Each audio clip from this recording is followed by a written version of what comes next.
Don't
Good morning. Appreciate you all of my colleagues being here promptly. As you know, our Democratic colleagues informed the committee last night that they will not participate in the hearing. That was their choice. It will be my choice to vote the nominee out of committee. We're not going to allow them to take over the committee. They made a choice not to participate after allowing Judge Barrett 4 days, 2 days to be questioned. I thought she did an exceptionally good job of handling the questions asked. I thought she was aggressively challenged, but not inappropriately. I want to compliment my Democratic colleagues for not going down the Kavanaugh road. And I want to compliment the Republican members of this committee for asking questions that matter to you, but showing a tremendous amount of discipline to make sure that on our side the hearing went well. And each of you, when this is over, I hope you feel like a sense of accomplishment. This is why we all run. It's moments like this that make everything you go through matter. It's moments like this where you can tell young conservative women there's a place at the table for you. This is a groundbreaking, historic moment for American legal community and really politically. Senator Blackburn and Ernst spoke eloquently what it's like to be a conservative woman in America. You try to be marginalized. And I just want to thank both of them for their participation.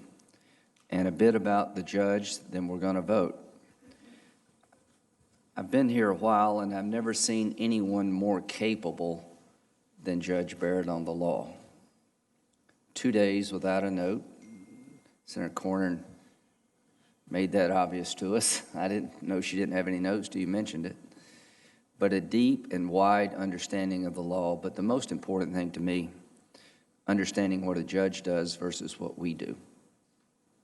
And to all the people out there wondering about Judge Barrett, I can tell you this: the law of Amy will not be applied to a case in controversy. It will be the law as written in the Constitution or by statute or whatever regulatory body she's going to review.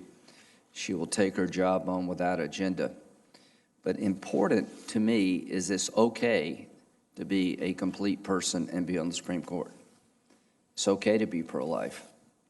She embraces the pro-life cause in her personal life, but she understands that judging is not a cause, it is a process. She embraces her faith like millions of other Americans. And there's some things being said about her and her family that are disgusting. And I just want to compliment her family for giving her the backing she needed to take on this job. And I want to thank the members of this committee for standing up against some pretty vile things. But again, my Democratic colleagues did not go too far, in my opinion. But we'll end with this. Forget about what we think as political people for a moment. All of us are in the political process. In 2013, when they changed the rules to require a simple majority to pack the D.C. Circuit Court, you could see days like this coming. It was a decision that Senator Schumer and Reid made in collaboration. I remember the night before the rules change vote, Senator Schumer called me and informed me of it. I was very disappointed because I've been in a bunch of groups around here trying to keep the traditions alive of having a 60-vote requirement to get on the court. And I remember telling Senator Schumer, you'll regret this. Today, he will regret it. And all I can say is that Judge Gorsuch was filibustered 2 or 3 times, requiring us to change the rules. They started this, not me. If it were up to me, there'd be a 60-vote requirement in the Senate today. Denying Judge Gorsuch the votes necessary to go to the floor was just the beginning of the end of a process that had served the country well. How could anybody in their right mind believe that Judge Gorsuch wasn't as qualified as Sotomayor and Kagan? How could anybody in their right mind, after listening to Judge Barrett, not understand she's not just qualified, she's incredibly qualified? So qualifications apparently don't matter anymore. It's about trying to create a situation for your favor politically. I don't know where this ends or how it ends, but I do know this. After listening to the excerpt of Vice President Biden's explanation about court packing, I am more confused than ever. The one thing I can say is that the real energy in the Democratic Party is to pack the court, is to expand it from 9 to whatever number they need to make it liberal. And as to my good friend, Senator Feinstein, what happened to her by showing an act of human kindness tells you all you need to know about what awaits a senator who gets in the way of the agenda they have for our nation, beginning with the court. The day we start changing the number after every election to make it the way we would like politically, partisan-wise, is the end of the independence of the court. Lots at stake in this election, but today I want to celebrate. I want to celebrate the fact that Judge Amy Barrett will be reported out of this committee unanimously, that to all the young women out there like Amy Barrett, this is a big day for you. To the country as a whole, you're going to have an associate justice on the court that you should be proud of. This is a good day. If you don't believe me, just listen to what the ABA said.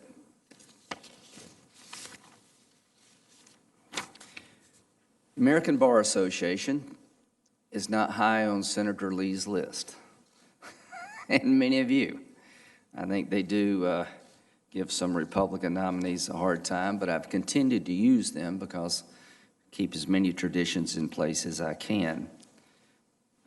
But to folks who are watching this hearing, their job is to evaluate the nominee in 3 categories: professional competencies, character, judicial disposition. They spent hundreds of hours, talked to hundreds of people from all walks of life about this Judge Barrett. And here's what they found. The American Bar Association's Standing Committee on the Federal Judiciary has completed the evaluation of the professional qualifications of Judge Amy Barrett. As you know, the Standing Committee confines its evaluation to the qualities of integrity, professional competence, and judicial temperament. A substantial majority of the Standing Committee determined that Judge Barrett is well qualified, and a minority is of the opinion that she is qualified to serve on the Supreme Court of the United States. The majority rating represents the Standing Committee's official rating, which is the highest you can get. I asked the 2 presenters a question. Would both of you feel comfortable going before Judge Barrett? They replied, absolutely. Another piece of information was from Ms. O'Hara. She was the dean of Notre Dame Law School while Judge Barrett was a professor. Remember what she had to say. I have only communicated with this august committee on 2 occasions. The first was 10 years ago when I wrote a strong letter in support of now Justice Elena Kagan, whose term as dean of Harvard Law School overlapped with my own. The second is today introducing and endorsing Amy Coney Barrett in equally strong terms. Some might find these recommendations in juxtaposition, but I find them entirely consistent. So do I. I voted for both.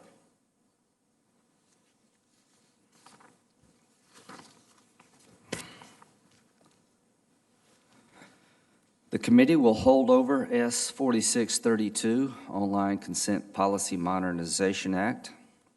I ask unanimous consent that notwithstanding the motion of October 15th, setting the vote on the Barrett nomination at 1 p.m., the committee proceed immediately to vote on the Barrett nomination. Any objection? Without objection. On the motion to report the nomination of Amy Coney Barrett to be an Associate Justice of the Supreme Court of the United States, the clerk will call the roll. Favorably to the floor. Favorably to the floor. The clerk will call the roll. Mr. Grassley. Aye. Mr. Cornyn. Aye. Mr. Lee. Aye. Mr. Cruz. Aye. Mr. Sass. Aye. Mr. Hawley. Aye. Mr. Tillis. Aye. Ms. Ernst. Aye. Mr. Crapo. Aye. Mr. Kennedy. Aye. Mrs. Blackburn. Aye. Mrs. Feinstein. Mr. Leahy. Mr. Durbin. Mr. Whitehouse. Ms. Klobuchar. Mr. Coons. Mr. Blumenthal. Ms. Hirono. Mr. Booker. Ms. Harris. Mr. Chairman. Aye. Mr. Chairman, the votes are 12 yeas, 10 no votes. The nomination will be reported favorably to the floor with a unanimous vote. Senator Cornyn.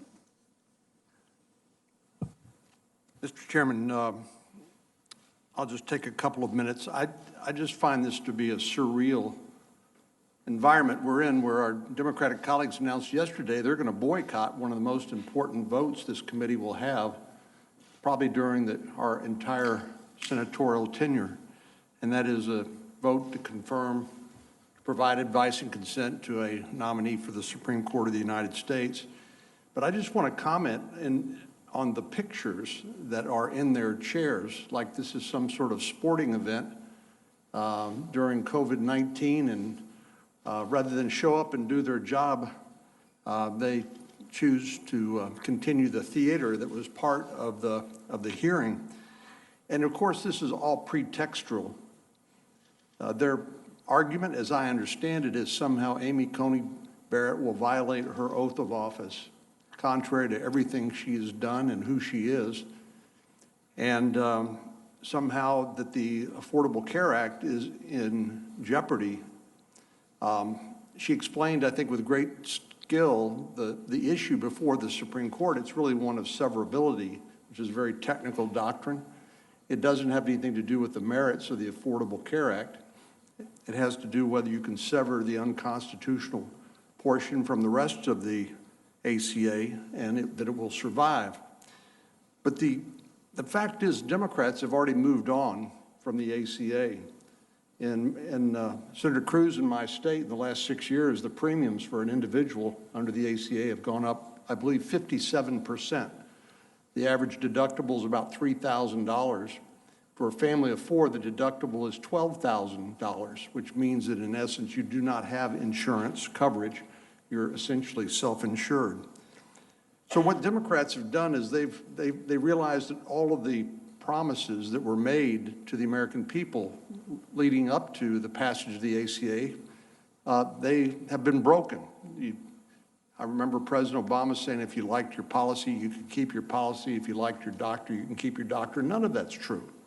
They said that we would have essentially universal health insurance coverage. That's obviously not true. So ACA has failed. Our Democratic colleagues recognize that.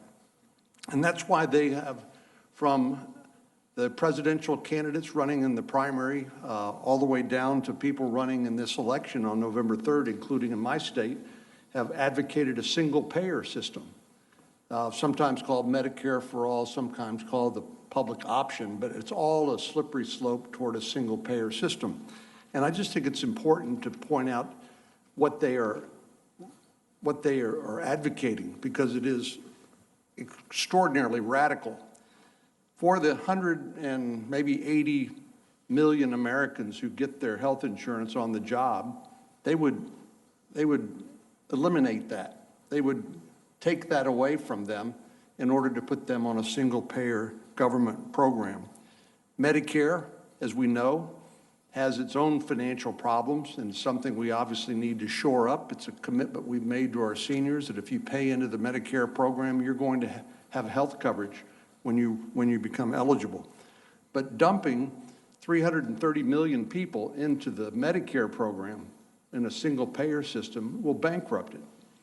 And we know that providers depend on a payment mix between Medicaid, Medicare, and private insurance in order to pay the bills. Without the private insurance premium or payments, our healthcare providers, our hospitals, including those in rural parts of our states, would be bankrupt. So I just think it's really important to just lay out the facts here. This is all for show. They have given up on the ACA because they realized that it did not fulfill the promises that were made when it passed. Now it's unaffordable to most ordinary Texans and Americans. And so they have thrown that out the window in favor of a single payer system. And finally, you know, Senator Schumer said everything is on the table if they win the majority. I think you've observed, Mr. Chairman, that if the shoe were on the other foot, we have no doubt what they would do under these circumstances. But beyond that, Senator Schumer has said that the legislative filibuster is in jeopardy, that they will turn this into simply a partisan body where you don't need to do the hard work to get bipartisan support. They would consider turning D.C. into a state, and the state would get 2 senators. Puerto Rico, a state, and get 2 senators. They want to permanently transform this country.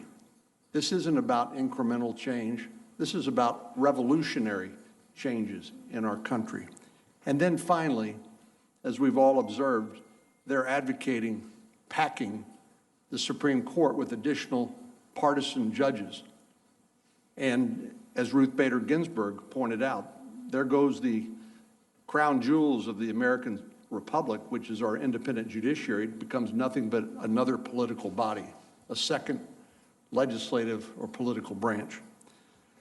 So I just wanted to take a minute and thank you for your patience to lay out my thoughts and observations with regard to these theatrics with which our Democratic colleagues are presenting us today. This is all for show. This is to try to capture a narrative which is simply false and to cover up what they are really about. So thank you, Mr. Chairman. Thank you, Senator Cornyn, and I agree with what you said. Why don't we do the business of the committee? We got a few more judges and the subpoena requests. Let's get through that, and I'll stay around, and anybody who wants to speak, we'll do so. On the motion to report the nomination of Benjamin J. Beaton to be United States District Judge for the Western District of Kentucky, favorably to the floor, the clerk will call the roll. Mr. Grassley. Aye. Mr. Cornyn. Aye. Mr. Lee. Aye. Mr. Cruz. Aye. Mr. Sass. Aye. Mr. Hawley. Aye. Mr. Tillis. Aye. Ms. Ernst. Mr. Crapo. Mr. Kennedy. Mrs. Blackburn. Mrs. Feinstein. Mr. Leahy. Mr. Durbin. Mr. Whitehouse. Ms. Klobuchar. Mr. Coons. Mr. Blumenthal. Ms. Hirono. Mr. Booker. Ms. Harris. Mr. Chairman. Aye. Mr. Chairman, the votes are 12 yeas and 10 not present. The nomination will be reported favorably to the floor. On the motion to report the nomination of Christy Johnson to be United States District Judge for the Southern District of Mississippi, favorably to the floor, the clerk will call the roll. Mr. Grassley. Aye. Mr. Cornyn. Aye. Mr. Lee. Aye. Mr. Cruz. Mr. Sass. Mr. Hawley. Mr. Tillis. Ms. Ernst. Mr. Crapo. Mr. Kennedy. Mrs. Blackburn. Mrs. Feinstein. Mr. Leahy. Mr. Durbin. Mr. Whitehouse. Ms. Klobuchar. Mr. Coons. Mr. Blumenthal. Ms. Hirono. Mr. Booker, Ms. Harris, Mr. Chairman. Aye. Mr. Chairman, the votes are 12 yeas and 10 not present. The nomination will be sent to the floor favorably. Motion for Taylor B. McNeil to be United States District Judge for Southern District of Mississippi. Favorably to the floor, the clerk will call the roll. Mr. Grassley. Aye. Mr. Cornyn. Aye. Mr. Lee. Aye. Mr. Cruz. Mr. Sass. Mr. Hawley. Mr. Tillis. Ms. Ernst. Mr. Crapo. Mr. Kennedy. Mrs. Blackburn. Mrs. Feinstein. Mr. Leahy. Mr. Durbin. Mr. Whitehouse. Ms. Klobuchar. Mr. Coons. Mr. Blumenthal. Ms. Hirono. Mr. Booker. Ms. Harris. Mr. Chairman. Aye. Mr. Chairman, the votes are 12 yeas and 10 not present. The reported favorably to the floor. Next, Catherine Mizell to the United States District Judge for the Middle District of Florida. Favorably to the floor, the clerk will call the roll. Mr. Grassley. Aye. Mr. Cornyn. Aye. Mr. Lee. Mr. Cruz. Mr. Sass. Mr. Hawley. Mr. Tillis. Ms. Ernst. Mr. Crapo. Mr. Kennedy. Mrs. Blackburn. Mrs. Feinstein. Mr. Leahy. Mr. Durbin. Mr. Whitehouse. Ms. Klobuchar. Mr. Coons. Mr. Blumenthal. Ms. Hirono. Mr. Booker. Ms. Harris. Mr. Chairman. Aye. Mr. Chairman, the votes are 12 yeas and 10 not present. Nomination of Thompson Dietz to the United States District Judge for, to be United States District Judge for the United States Court of Federal Claims. Favorably to the floor, the clerk will call the roll. Mr. Grassley. Aye. Mr. Cornyn. Aye. Mr. Lee. Aye. Mr. Cruz. Mr. Sass. Mr. Hawley. Mr. Tillis. Ms. Ernst. Mr. Crapo. Mr. Kennedy. Mrs. Blackburn. Mrs. Feinstein. Mr. Leahy. Mr. Durbin. Mr. Whitehouse. Ms. Klobuchar. Mr. Coons. Mr. Blumenthal.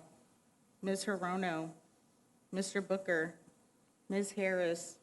Mr. Chairman. Aye. Mr. Chairman, the votes are 12 yeas and 10 not present. The nomination will be reported favorably to the floor. Now we have a subpoena request. I've been asked by my Democratic colleagues to hold it over, and I think there's a lot of interest on the other side of getting some of the social media folks here to answer questions about their platforms. So I'm going to move forward with the request today for the subpoena, hopefully give us some leverage to secure their testimony. I move to vote on the chairman's October 22nd, 2020 motion to authorize subpoenas to Mark Zuckerberg and Jack Dorsey relating to online content modernization. The clerk will call the roll. Mr. Grassley. Aye. Mr. Cornyn. Aye. Mr. Lee. Aye. Mr. Cruz. Mr. Sass. Mr. Hawley. Mr. Tillis. Ms. Ernst. Mr. Crapo. Mr. Kennedy. Mrs. Blackburn. Mrs. Feinstein. Mr. Leahy. Mr. Durbin. Mr. Whitehouse. Ms. Klobuchar. Mr. Coons. Mr. Blumenthal. Ms. Hirono. Mr. Booker. Ms. Harris. Mr. Chairman. Aye. Mr. Chairman, the votes are 12 yeas and 10 not present. Motion is passed. Thank you. All right. Thank you all. I'll be glad to listen to any comments you'd like to make. But we did it. We did it. Judge Barrett's going to the floor. I hope you look back on this time on the committee and say, I was there when it mattered, and you were. Senator Lee. Thank you, Mr. Chairman. It is indeed an honor to be here on this historic occasion when we've confirmed Judge Barrett, and forwarded favorably to the floor our recommendation. As I've said ever since she was nominated to this position, Judge Amy Coney Barrett is one of the most impressive legal minds in the United States. She's a thoughtful and fair-minded lawyer, a loving daughter, wife, and mother, and a devout believer in her faith and in the Constitution.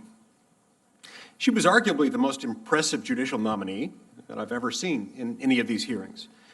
And I've been watching them intently since I was a kid. Judge Barrett is going to make an absolutely outstanding Supreme Court justice, and the American people will be really lucky to have her on the bench. It is a shame that our colleagues on the other side, having failed to lay a glove on Judge Barrett during the hearings, have chosen to walk out on this process, and in so doing, walk out on the American people. This is sad, but in context, it's not really that surprising. I suppose we should be grateful that a walkout is all the Democrats will do to Judge Barrett today. Not all nominees have been so lucky. This is an important point for those watching these proceedings who might be tempted to believe the pious pearl-clutching and performance art of the media and the minority party about this particular nomination. I'd like to take a few moments to set the record straight about the history of this process and why America needs and deserves to have Judge Barrett on the Supreme Court. For the first 200 years of the history of our republic, Supreme Court nominations of both political parties were almost always polite and even boring, relatively nonpartisan, non-political affairs. Judicial nominees were examined for their qualifications and rejected by the Senate only in relatively rare instances. But that era of generally common mutual respect ended in 1987 when a Democratic-controlled Senate shamefully and slanderously defeated the nomination of one of the country's most respected lawyers and constitutional scholars. That is Judge Robert Bork. The cynical attacks against Judge Bork, whose only offense was that he was a conservative, were dirty, and they were downright dishonest. But like the boy who cried wolf, Senate Democrats got away with it, at least the first time. 4 years later, President George Herbert Walker Bush nominated Judge Clarence Thomas, then serving on the U.S. Court of Appeals for the D.C. Circuit, to replace Justice Thurgood Marshall. Democrats on the Judiciary Committee, Democrats, not Republicans, tried to do to Judge Thomas what they had done to Judge Bork a few years earlier. The public was now wise to the Democrats' game, and that particular attack, while injurious, failed. So they resorted to the next tactic, organizing what Thomas rightly called a high-tech lynching of a black man who dared disagree with the rich white liberals who ran the Democratic Party. When Democrats won back the White House in 1992, when the shoe was put on the other foot, Senate Republicans did not retaliate. Senate Republicans did not respond the way they did. They did not respond in kind. In 1993, the famously liberal Judge Ruth Bader Ginsburg was confirmed to the Supreme Court with 96 votes. In 1984, Judge Stephen Breyer was confirmed with 87 votes. They went low, and in response, we went high. Now, did Republicans' good faith behavior influence or improve the Democrats' behavior? No. The record suggests that it only encouraged them. Within a decade, Democrats once again breached norms. They unilaterally escalated their war over the judiciary by filibustering, for the first time in history, a judicial nominee, Miguel Estrada. Mr. Estrada was, and remains to this day, one of the most respected lawyers and constitutional scholars in the country. He was a natural and inspiring choice to serve as a federal appellate judge. But to the left, you see, that was precisely the problem. Mr. Estrada was Latino and brilliant and charismatic and young and widely seen as a future nominee to the U.S. Supreme Court. So the left decided to strangle Mr. Estrada's nomination with false, insincere attacks and unprecedented obstructionism. They filibustered Mr. Estrada's nomination. Not once, not twice, but 7 times. Fan service to hateful leftist groups who were vilifying an honorable man in a revolting tantrum of political cynicism and blatant racial condescension. Sure, during this ordeal, Mr. Estrada's family suffered irreparable tragedy, but at least the New York Times was happy. And the left sent a clear message to Latino Americans about what they can expect if they, too, dare question liberal orthodoxy. Thus, Democrats ushered in yet another new era in their, not the, but in their judicial culture wars, the era of judicial filibusters. Now remember, at the time of the Miguel Estrada filibuster, Republicans had control of the White House and of the Senate. They could have invoked the nuclear option to break the Democrats' unprecedented norm-breaking obstruction. We didn't. We did not retaliate, not after the Estrada filibuster, not after the Democrats' malignant, mendacious smearing of then-Judge Sam Alito on his way to the Supreme Court. It's not the narrative, but it is the truth. Once again, Democrats went low, cruelly, disgustingly low. And once again, Republicans took the high road. Under President Obama, Republicans accepted the Democrats' practice and required supermajority cloture votes for judicial nominees. After a few years of this, Democrats got tired of having to play by their own rules, so they broke them. In 2013, with a number of Obama policies being challenged on constitutional and other grounds in the courts, Democrats invoked the nuclear option over Senate rules so that they could confirm judges with only 51 votes. Republicans pleaded with Democratic leader Harry Reid not to do it, and we warned Democrats that they would soon live to regret it. But hubris makes the powerful deaf as well as blind. They rammed through their appellate court judges. We could not stop them. They did it because they could. In response, the American people did what they could.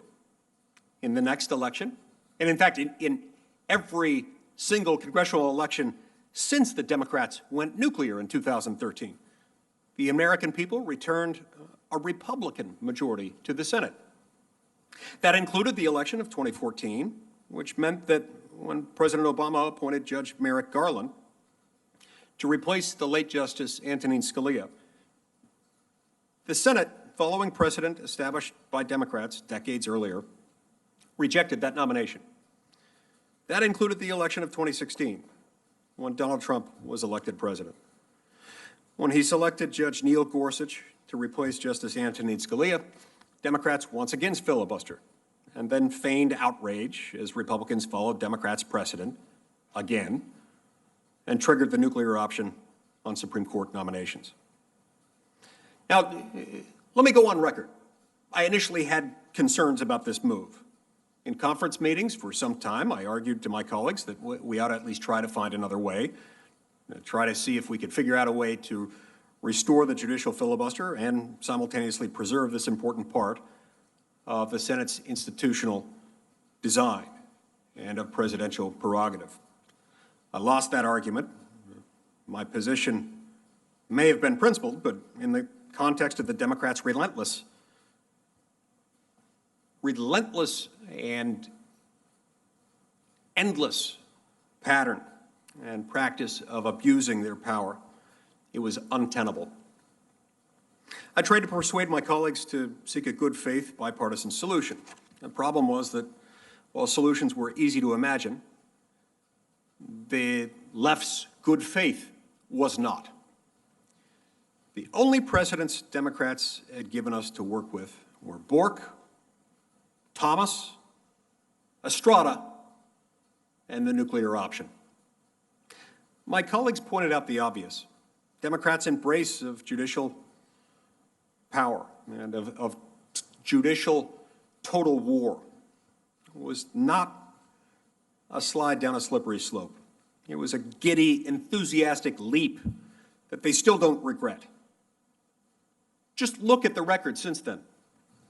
In 2018, when Justice Anthony Kennedy retired and President Trump nominated Judge Brett Kavanaugh to replace him, was there any sign, any evidence whatsoever of an intent to lower the temperature? Any indication that Democrats were rethinking their decades of vicious, unilateral escalation? Just as before, of course not. During the Kavanaugh nomination, they stooped to new lows, concocting a patently false accusation of teenage sexual assault against an honest, honorable, and innocent man. Like inquisitors, burning heretics at the stake, torching, sliming, smearing, breaking norms, breaking rules, to slander and strangle the nominations of constitutionalist judges, is simply what the left does. This is a feature, not a bug. This is how they operate. This is what they do. Liberals, not conservatives, turned the Supreme Court of the United States into a super legislature of sorts. Democrats, not Republicans, escalated Supreme Court confirmations into ideological knife fights and worse, and made political outcomes the defining issue of this process rather than judicial philosophy and qualifications. What has happened to this problem isn't a bipartisan failure. It is a unipartisan strategy. Every norm broken, every act of escalation, one party, the Democrats, has been the aggressor in every single instance. At every step along the way, our side has used our constitutional authority, and the other side has abused its authority. There is no tit for tat, there is just tat. Democrats killed Judge Bork's nomination for partisan political reasons.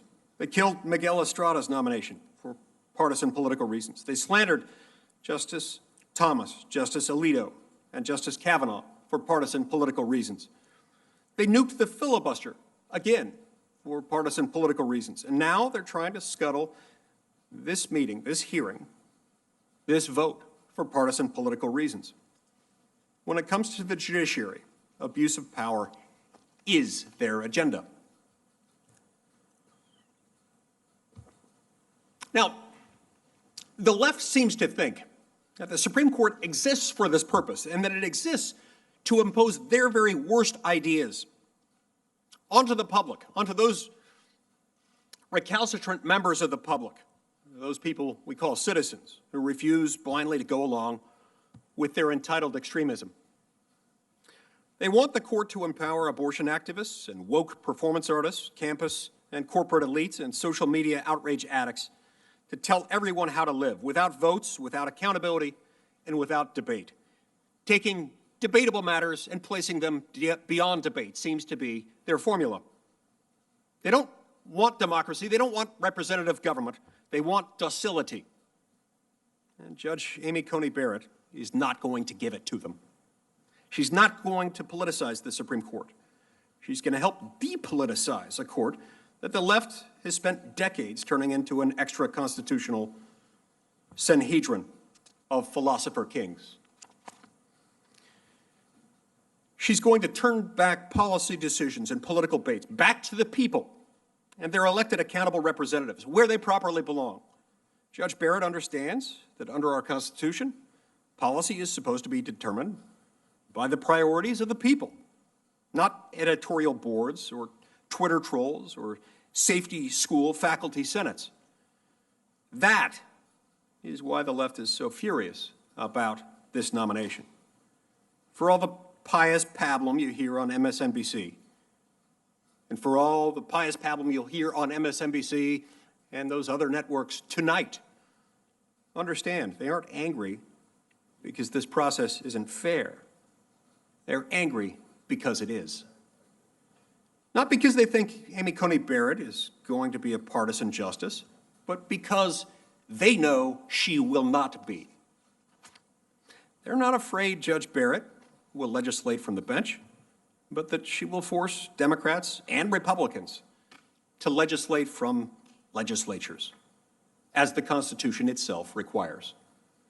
Judge Barrett threatens their power, not because she has a hidden agenda or hidden powers, but because they do, and she won't enact those powers or exercise them by judicial fiat. And that is exactly why we need to have Amy Coney Barrett on the Supreme Court of the United States. Not to avenge Bork, Thomas, Estrada, Alito, or Kavanaugh, but rather to restore the institutional integrity of the Supreme Court and to the Senate and all the public institutions that leftist judicial abuse has twisted and desecrated for 2 generations. We need to confirm Amy Coney Barrett, not to give political power to conservatives or Republicans, but to finally give it back to the American people, from whom it was stolen so many years ago. The left has taken the political low road on the judiciary.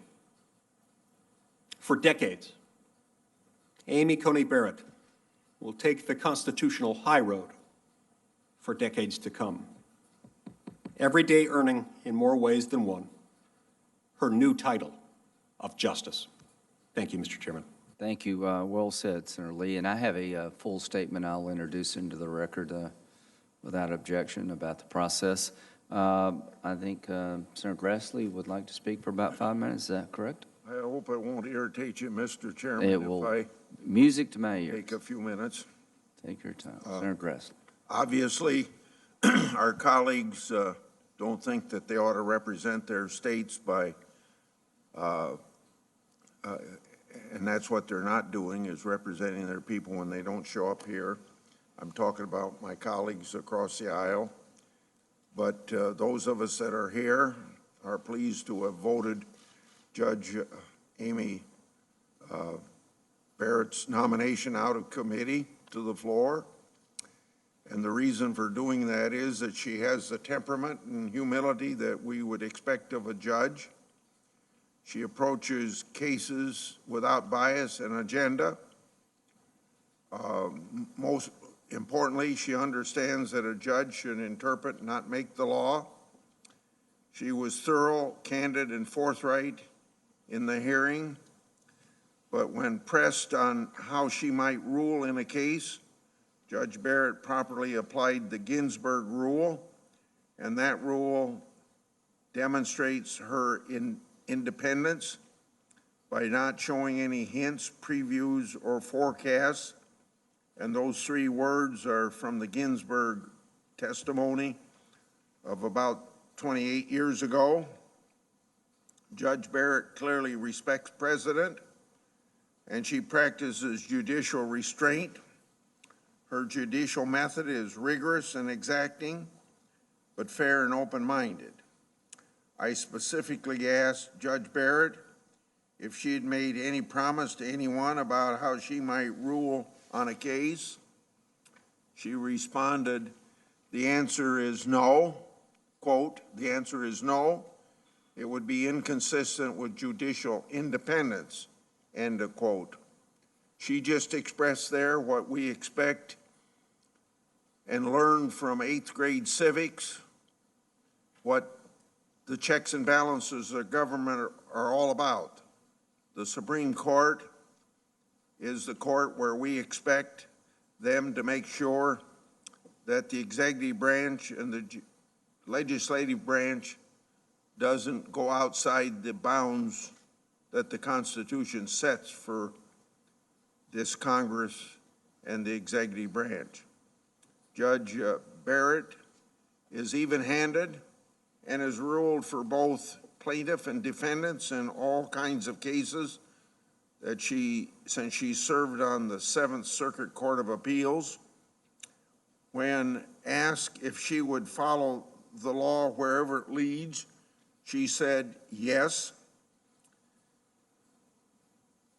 The Affordable Care Act was brought up quite significantly, and almost every person, maybe in this committee, but more so by Democrats that were trying to make it look like she would be a force to just have her mind made up already that the Affordable Care Act ought to go out the window. But throughout the hearing, Democrats spun then a bunch of nonsense about Judge Barrett and the Affordable Care Act. They claimed her critique of Chief Justice Roberts' reasoning in the 2012 ACA case dictates how she'd vote in the upcoming case. And we all know that that's bunk from how she's described her approach to that ACA. Judge Barrett made clear then that she doesn't have an agenda. She testified, quote, "I have no hostility to the ACA," end of quote. Academics critic court decisions all the time. So obviously she was doing that as a person, tenured professor, Notre Dame School of Law. Her critique of Roberts' reasoning was shared by many legal commentators across the political spectrum. Moreover, the question before the Supreme Court this fall are entirely separate, so it's pointless to speculate. Senate Democrats want to portray the judge as a threat to health care. They want to distract from the fact that they recently filibustered just yesterday and 3 days ago COVID relief bills on the Senate floor that would have protected pre-existing conditions, although none of us Republicans are threatening pre-existing conditions. This is all is just a Democrat election year scare tactic, but voters aren't buying it. A political poll released yesterday showed a majority of Americans want the Senate to confirm Judge Barrett. That's what we're going to do. And she made it easy for us with her outstanding performance here 3 days before this committee. The judge's record shows that she practices judicial restraint.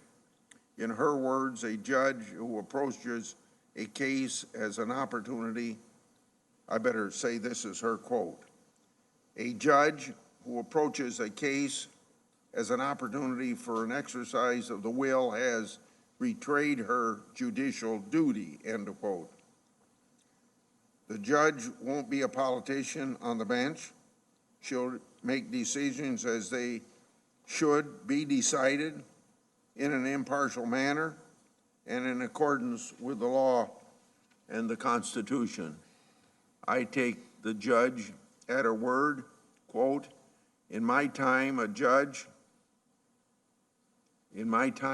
a judge, my job, my boss is the rule of law, not imposing my policy preferences, end of quote.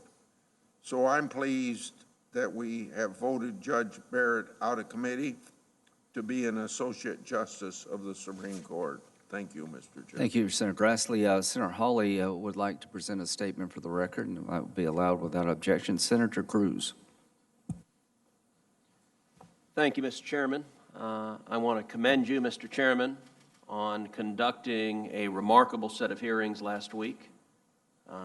And I want to commend every member of this committee for the result, approving Judge Barrett's nomination, moving it to the floor, where I have every confidence she will be confirmed on Monday. This is a major victory for the American people. This is, in many ways, the single most important accomplishment President Trump has achieved in office. In nominating a principled constitutionalist to the Supreme Court, President Trump was honoring the promises he made to the American people. And in confirming that principled constitutionalist to the court, the Republican majority in this Senate will likewise be honoring the promises that we made to the American people. I want to take a moment to highlight something that we've learned in the last 2 weeks, which is that the Democrats understand that their radical agenda for the Supreme Court is profoundly unpopular. The Democrats are unwilling to defend their radical agenda for the Supreme Court. That's illustrated powerfully today by the fact that every Democratic chair is empty, that they are boycotting this markup. They're boycotting this markup because their substantive arguments are not persuasive. They're not effective. Last week during the hearing, it was striking.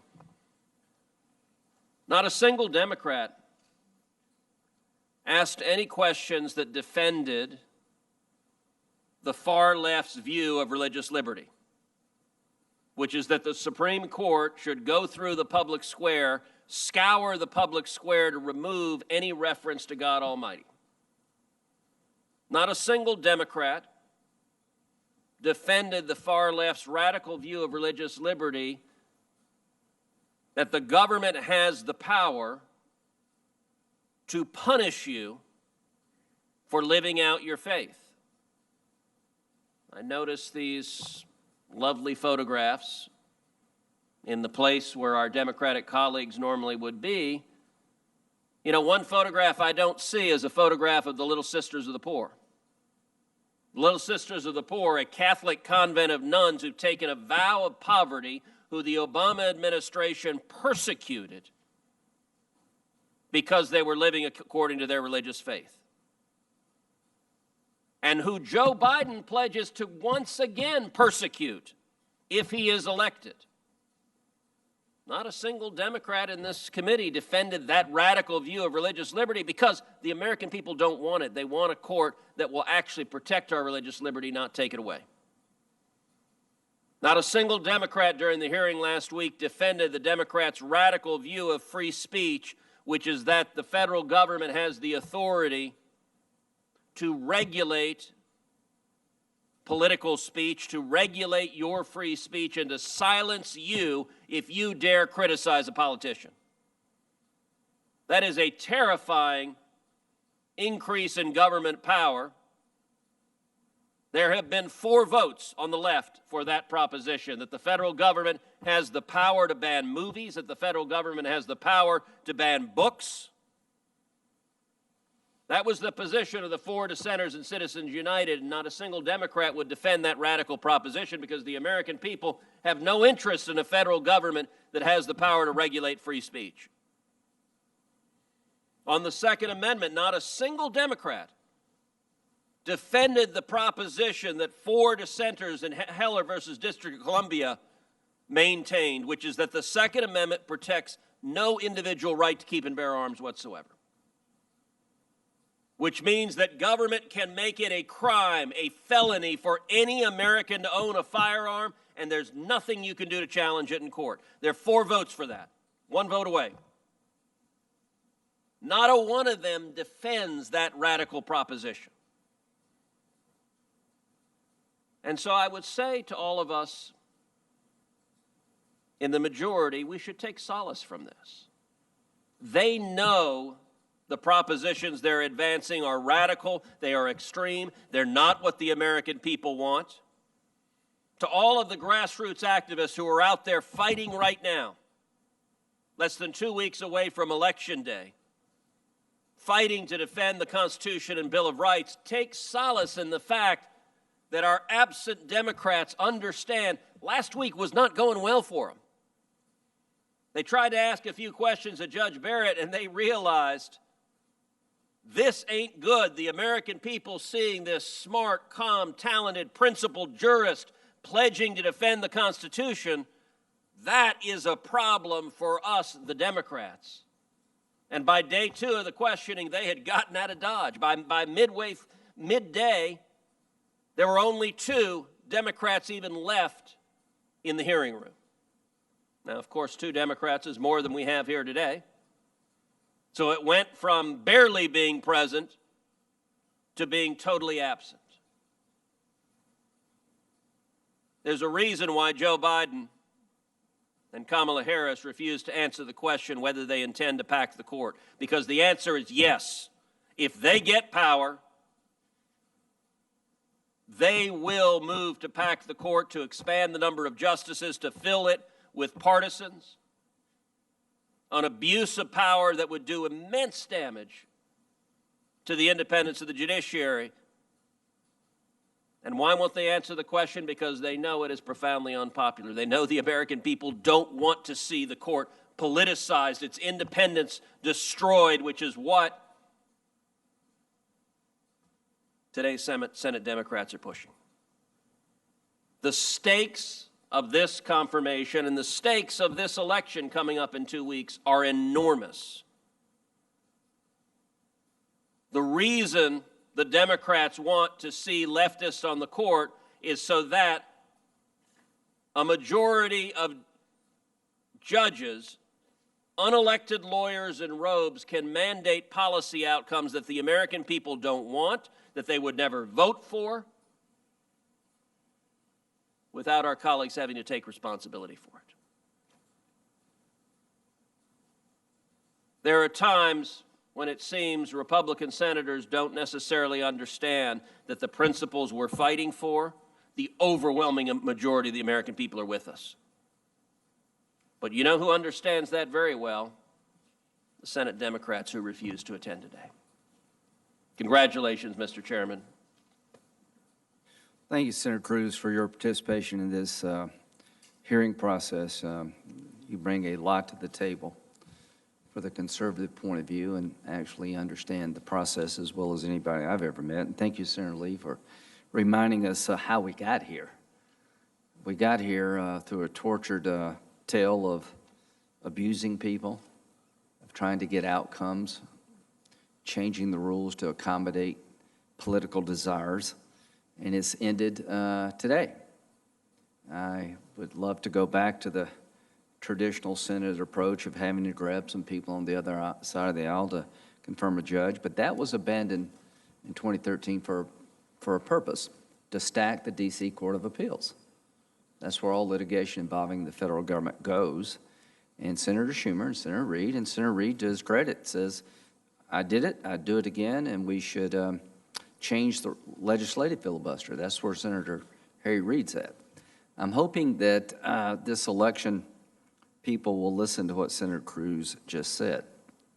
We are 1 vote away from fundamentally changing the Second Amendment, changing how free speech works in this country, and on and on and on.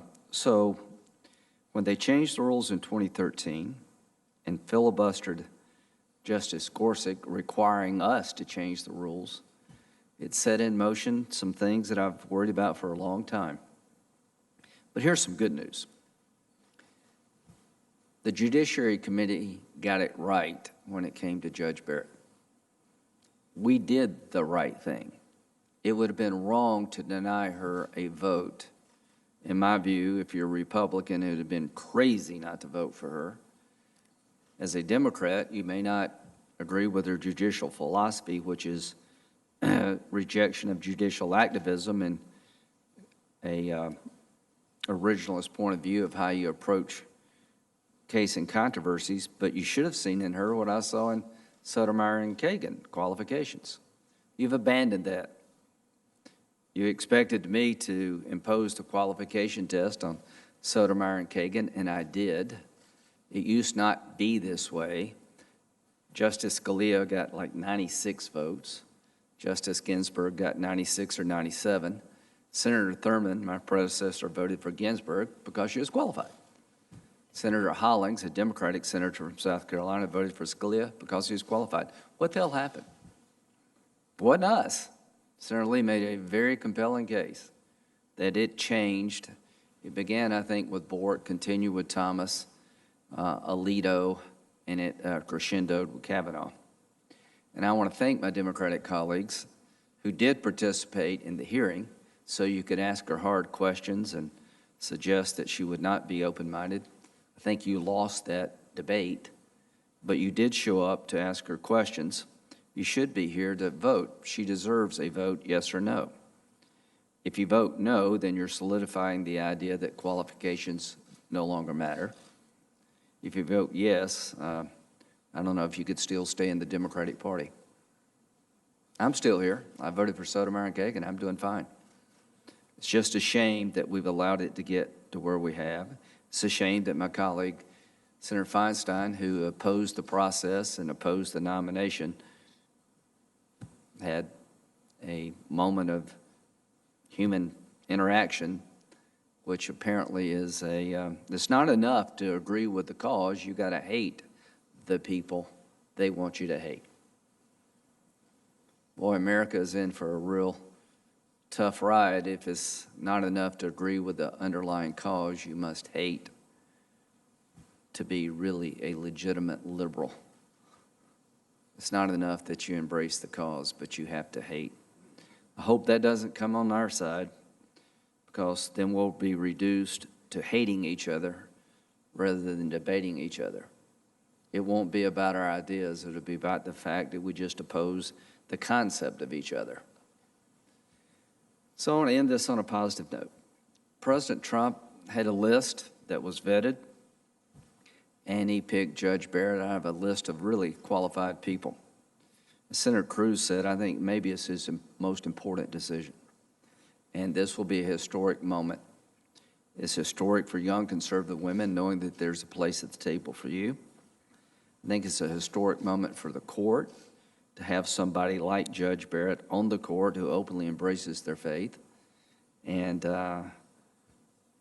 has lived a consequential life.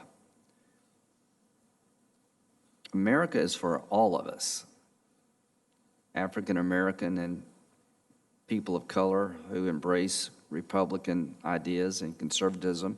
They have a tough time of it in modern society. Same for women. So this is a breakthrough moment. I regret that we could not do it the normal way, but what I don't regret is reporting her out of committee. I could not have lived with myself knowing someone this qualified who worked this hard all their life to be a good, decent person is a giant when it comes to understanding the law, has the disposition that all of us would yearn for in a judge. I could not have lived with myself if I denied her her day. This is a culmination of a well-lived life. There's one more step in the process. That's the floor of the United States Senate. So whatever you think about Republicans or Democrats, and I know we're very divided, I hope you'll remember this was about Judge Barrett. This was about her and her qualifications. Was she worthy of the nomination? Did she conduct herself in a manner to be worthy of our votes? I think that is a very easy question. To my Democratic colleagues, you've denied her your vote. I regret that. But in the process of participating in the hearing, you pushed her hard, but you didn't go too far. For that, I do very much appreciate that part of the hearing. So we will go to the floor now. We'll take up the nomination of Judge Barrett on the floor of the United States Senate. I doubt if a single Democrat will vote for her. And I'll end with this. Elections do have consequences. I understood that Justice Kagan and Sotomayor would be the type judges that a Democratic president would be looking at. Highly qualified, of a philosophy closer to President Obama's than mine, and that's why I voted for both of them. Now we find ourselves in a situation where qualifications no longer matter. It's about holding open seats to have them filled after the next election. And we've lost sight that the individuals being nominated matter. I think they do matter. So I just want to, again, compliment President Trump for sending to the Senate this outstanding nominee, incredibly well qualified in every way you'd want to judge. And I don't know what the future holds for the Senate. I know there's an election around the corner, and a word of warning. The Democratic Party of 2020 is hell-bent on changing all the rules. There won't be 9 members of the court if they get the House, the Senate, and the White House. There'll be at least 13. The legislative filibuster will fall like the judicial requirement of 60 votes has fallen. D.C. will become a state. The Affordable Care Act will be replaced by some more aggressive form of socialized medicine. But that's for the ballot box. Today was a process that's been in place for a couple of 100 years. Advise and consent. So I am proud to have supported Judge Barrett. I think the people of South Carolina would be very happy with somebody like her sitting on the court judging us all. So the role of advise and consent has been around for a couple 100 years. The last couple of 3 decades is taking a sinister turn. But I would imagine that our founding fathers would probably be proud of the fact that a woman is on the court. Probably not possible when it first started as a nation. We have changed as a nation, I think, moving in the right direction. But the thing I like about Judge Barrett is that the Constitution was a document written and the words matter. And change comes when the people of the United States have a say about change, not 5 people. The most important thing we have done today is we've ensured that in the future, with Judge Barrett, that the societal changes that people hope and dream about are not excluded. She will redirect them to the process that the founders had in mind, the people making the change, not 5 justices of the Supreme Court. With that, we will conclude the nominating process of Judge Barrett, and I will end where I began. The committee did the right thing.